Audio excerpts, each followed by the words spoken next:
নমস্কার বন্ধুরা, শ্রাবণীর রান্নাঘরে আপনাদের সবাইকে স্বাগত জানিয়ে আমি আবারও একটা রান্নার ভিডিও নিয়ে আপনাদের সামনে চলে এসেছি। আজকের আমি আপনাদের করে দেখাবো চিড়ের পকোড়া, যেটা চা এবং কফির সঙ্গে খেতে ভীষণ ভালো লাগে।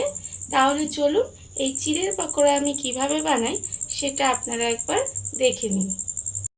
চিড়ের পকোড়া বানানোর জন্য প্রথমে আমি একটা বাটি নিয়ে নিয়েছি।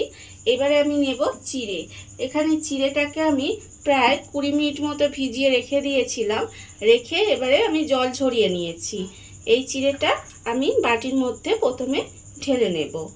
আর এখানে চিড়েগুলো দেখুন নরম কিন্তু আর ঝরঝরে, এই রকম কিন্তু প্রথমে চিড়েগুলোকে আমার নিয়ে নিতে হবে। এবার আমি এর মধ্যে দেব পেঁয়াজ কুচি। এখানে আমার একটা মাঝারি সাইজের পেঁয়াজ একটু কুচি করে কেটে রাখা আছে, সেই পেঁয়াজটা আমি এর মধ্যে দিয়ে দিলাম। এবারে আমি দেব কাঁচা লঙ্কা কুচি। এখানে আমি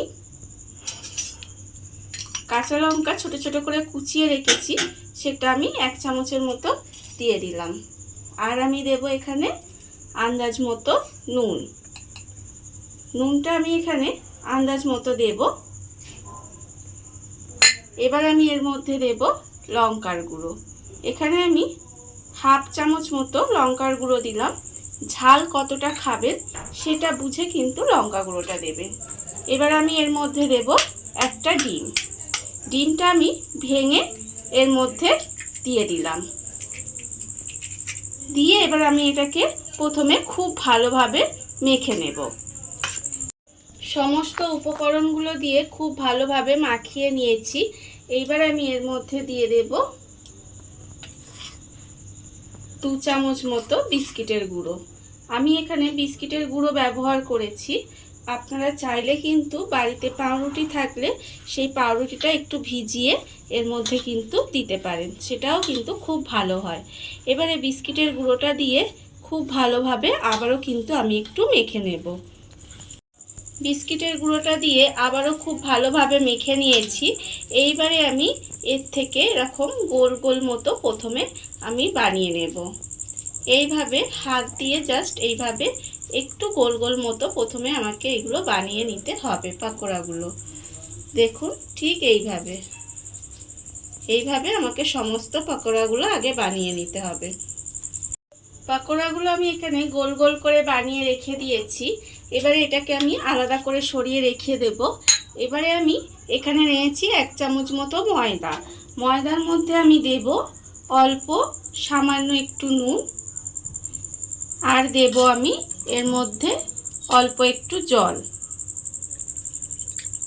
দিয়ে এবারে ময়দাটাকে আমাকে প্রথমে খুব ভালোভাবে গুলে নিতে হবে। ময়দাটা আমি এখানে গুলে রেখে দিয়েছি।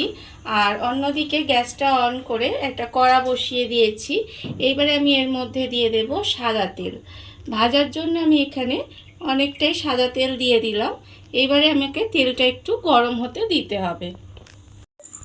তেলটা আমার এখানে গরম হয়ে গেছে। এইবারে আমি ময়দার গোলাটা নেব, নিয়ে একটা করে পকোড়া এই ময়দার গোলার মধ্যে দিয়ে দেব। দিয়ে এবার এই পকোড়াটা তুলে আমি তেলের মধ্যে আস্তে করে ছেড়ে দেব। এইভাবে কিন্তু আমার পকোড়াগুলো ভেজে নিতে হবে। এইভাবে দেখুন ময়দার গোলার মধ্যে দিয়ে দেব, দিয়ে এইভাবে তুলে আস্তে করে আমাকে ছেড়ে অল্প অল্প করে ভেজে নেব। একসঙ্গে কিন্তু অনেকগুলো দেব না, অল্প অল্প করে দিয়ে এটাকে আমাকে গ্যাসটা কমিয়ে একটু লাল করে ভেজে নিতে হবে।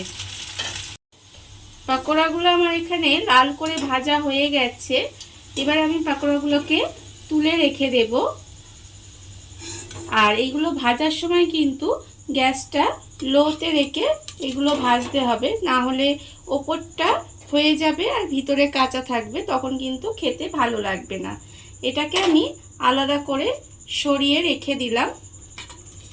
আর আবারও কিন্তু আমি পাকোড়াগুলোকে এইভাবে ময়দার গোলার মধ্যে দিয়ে তারপরে কিন্তু আমি তেলের মধ্যে দিয়ে দেব। এইভাবে আমাকে প্রত্যেকটা পকোড়া কিন্তু ভেজে নিতে হবে। দেখুন, ঠিক এইভাবে আমি প্রত্যেকটা পকোড়া ভেজে নেব। দেখুন বন্ধুরা, পকোড়াগুলো আমি ভেজে নিয়েছি। আর বাড়িতে থাকা কত অল্প সামান্য উপকরণ দিয়ে পকোড়াগুলো কি সুন্দর তৈরি হয়ে গেছে আপনারা দেখতেই পেলেন। আর বাড়িতে কোনো গেস্ট আসলে এটা কিন্তু বানিয়ে আপনারা দিতেই পারেন, কারণ এটা খুব তাড়াতাড়ি হয়ে যায়।